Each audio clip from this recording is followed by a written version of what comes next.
Okay, nandito tayo sa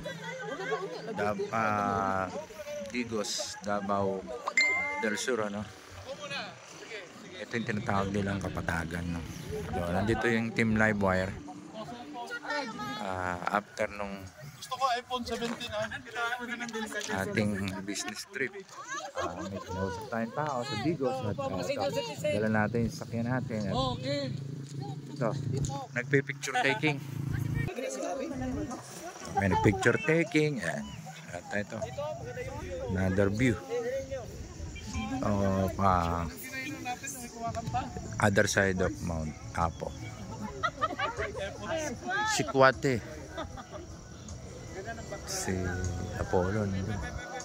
Wala mang makainan dito kasi hindi mag-init yung ulam dito.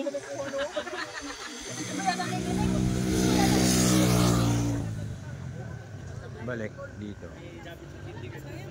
Ganda. Ganda dito. Napakalamig. Napakalamig sobra.